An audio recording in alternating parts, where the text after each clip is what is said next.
In a world that's increasingly speeding up,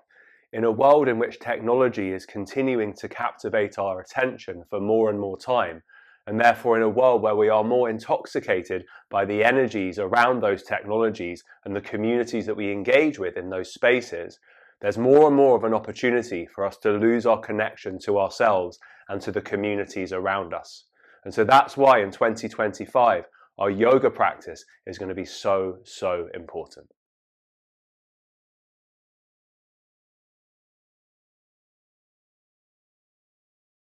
Welcome everyone to today's video, and this is going to be the last video of 2024, and what I thought we'd do today is we'd look ahead to 2025 in order to understand why our yoga practice is going to be something that is going to be so essential for our physical and our psychological and our spiritual well-being in the year ahead. Whether we like it or not, whether we judge it or not, we are living in an increasingly fast-paced world. I was reflecting on the fact that maybe 100 or 200 years ago, if you wanted to send a communication from one side of the country to the other, let's say in the UK, it would probably take maybe 6 or 7 or 8 days in order for that letter to reach. And then in order to receive a response, it may take another week or 2. So in one communication, there was a lifespan of maybe 2 weeks plus for that communication to take place. If you fast forward maybe to 50 years ago, when you had the railways and the postal service was more effective, it may take, let's say, a week for that communication to occur.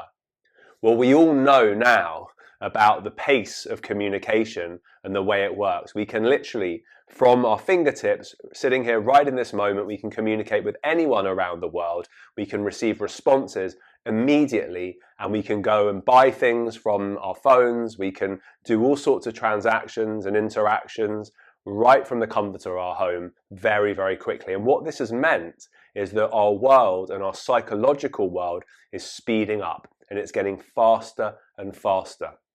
The pressure to respond to people, the pressure to always be on, and in addition to that now, the technologies that are arising through artificial intelligence and through social media, which compel our minds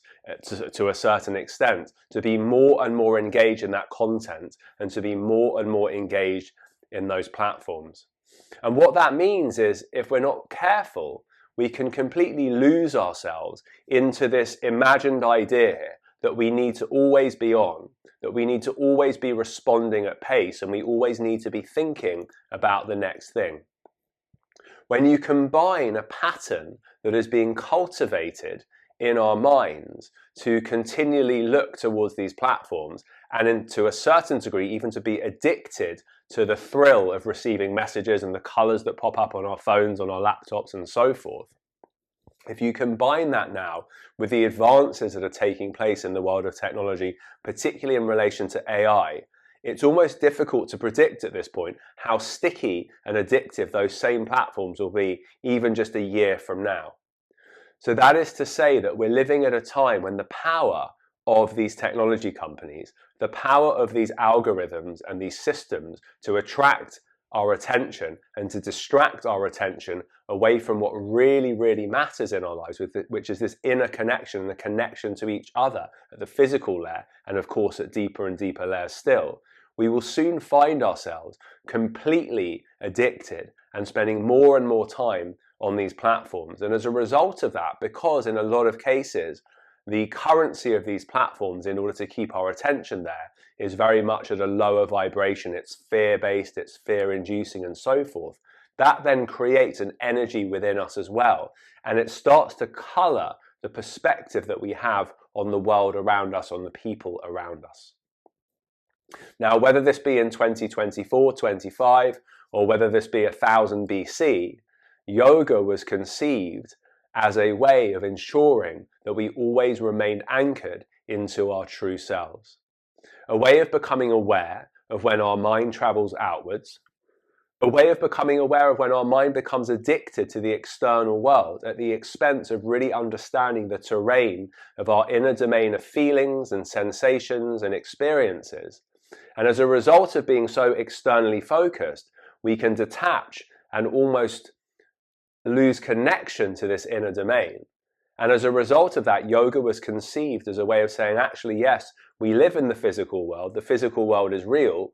we live and breathe in this space, but actually the goal of yoga is guiding people towards peace. And the ancient yogis saw that in order to come to peace, we had to gently shift our relationship to the external, including our thoughts and thought processes, to be able to sit within our deepest inner experience,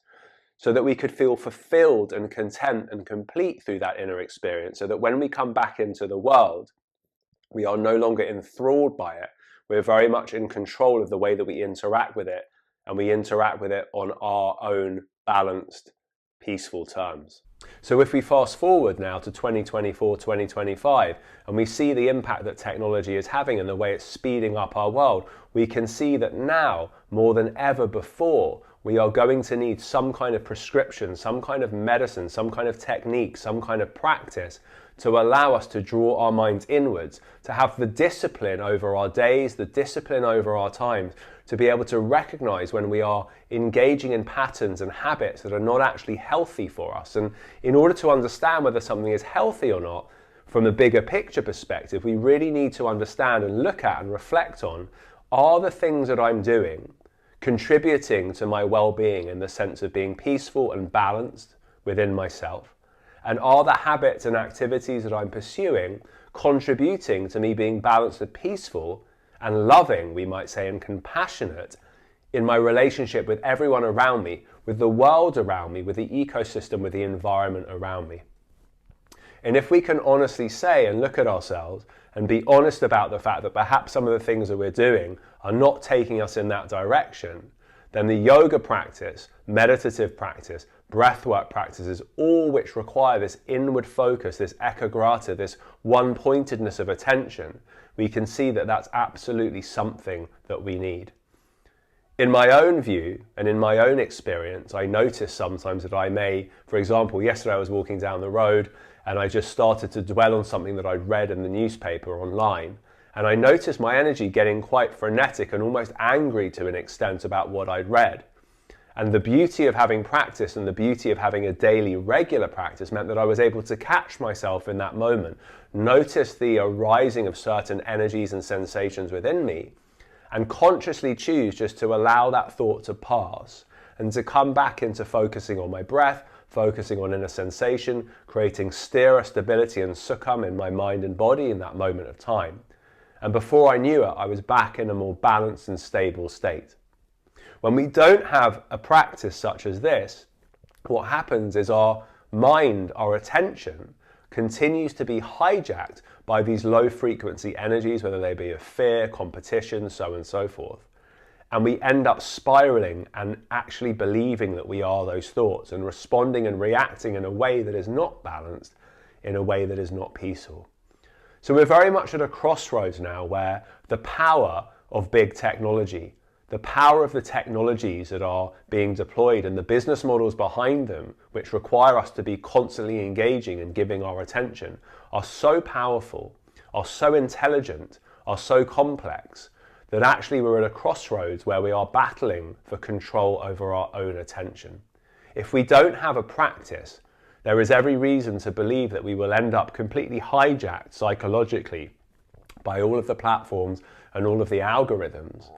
and as a result of that lose connection to ourselves. If we do have a practice, however, it gives us a fighting chance, for want of a better expression, of continuing to be able to mediate between the times that we do engage with those platforms, because of course they're useful and helpful in our work, in our personal lives as well, of course, but also giving time and creating space to nurture that inner connection and everything that it can bring in terms of balance and peace in our lives. And it's also worth mentioning that if we practice that anyway in relation to our